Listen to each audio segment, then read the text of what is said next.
Shalom Good Readers, hari ini kita bersyukur karena Tuhan begitu baik dalam kehidupan kita.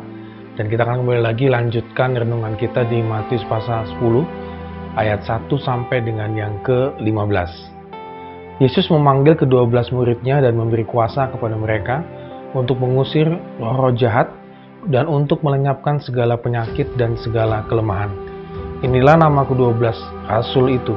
Pertama Simon yang disebut Petrus, dan Andreas saudaranya, dan Yakobus anak Zebedeus, dan Yohanes saudaranya, Filipus dan Bartolomeus, Thomas dan Matius pemungut cukai, Yakobus anak Alfeus dan Tadeus, Simon orang Zelot, dan Yudas Iskariot yang mengkhianati dia.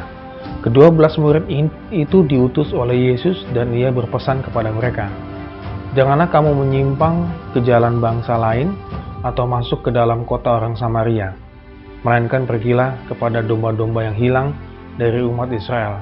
Pergilah dan beritakanlah, kerajaan surga sudah dekat. Sembuhkanlah orang sakit, bangkitkanlah orang mati, tahirkanlah orang kusta, usirlah setan-setan. Kamu telah memperolehnya dengan cuma-cuma, karena itu berikanlah pula dengan cuma-cuma. Janganlah kamu membawa emas atau perak atau tembaga dalam ikat pinggangmu. Janganlah kamu membawa bekal dalam perjalanan. Janganlah kamu membawa baju dua helai, kasut atau tongkat. Sebab seorang pekerja patut mendapat upahnya. Apabila kamu masuk ke kota atau desa, carilah di situ seorang yang layak dan tinggallah padanya sampai kamu berangkat. Apabila kamu masuk ke rumah orang, berilah salam kepada mereka. Jika mereka layak menerimanya, salammu itu turun ke atasnya. Jika tidak, salammu itu kembali kepadamu. Dan apabila seorang tidak menerima kamu dan tidak mendengar perkataanmu, keluarlah dan tinggalkanlah rumah atau kota itu, dan kebaskanlah debunya dari kakimu. Aku berkata kepadamu, sesungguhnya pada hari penghakiman tanah Sodom dan Gomora akan lebih ringan tanggungannya daripada kota itu." Ya, Good Readers masih ingat ya dengan kemarin betapa Tuhan Yesus memiliki belas kasihan kepada orang banyak karena mereka seperti domba yang tidak bergembala. Dan Tuhan Yesus memilih para murid-murid untuk memberitakan Injil. Dan yang dia beritakan Injil itu adalah kerajaan surga sudah dekat, yang mirip dengan Yohanes Pembaptis ya, suaranya itu. Nah, di sini hal ini untuk menunjukkan bahwa pemberitaan Injil yang sangat urgent ini untuk membawa perubahan bagi setiap orang yang menerima dan mendengarkannya. Tuhan Yesus juga berpesan kepada mereka untuk beberapa hal penting gitu ya, menjadi catatan ketika mereka akan berangkat memberitakan Injil. Yang pertama, tidak datang kepada bangsa lain atau kota Samaria, ya, karena sudah pasti mereka akan ditolak dan beresiko, mungkin akan bahkan mengalami penganiayaan dan seterusnya. Yang kedua adalah tidak meminta upah di ayat yang ke-8b.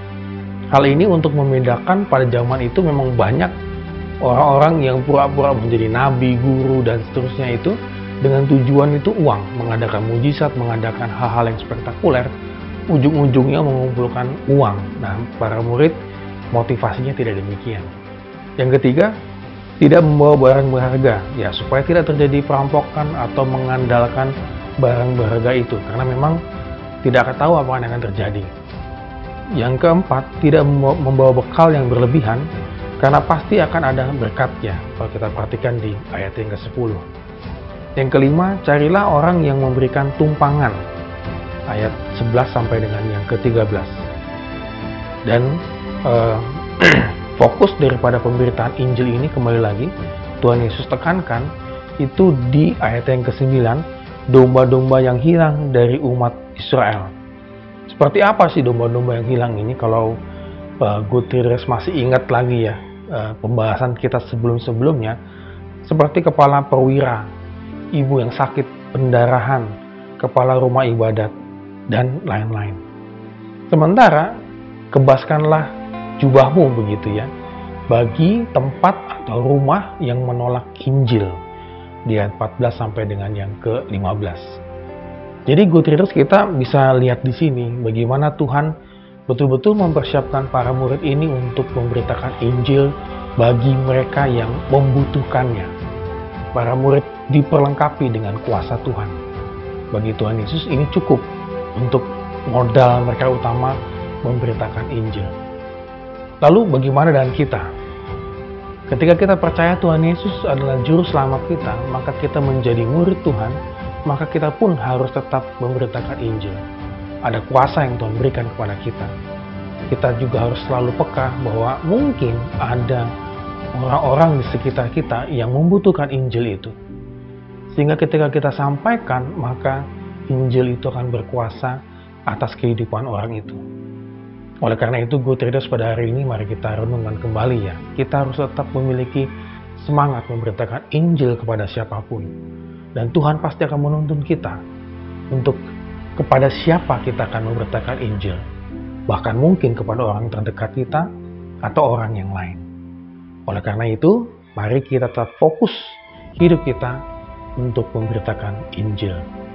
Amin. Kiranya Tuhan memberkati kehidupan kita hari ini.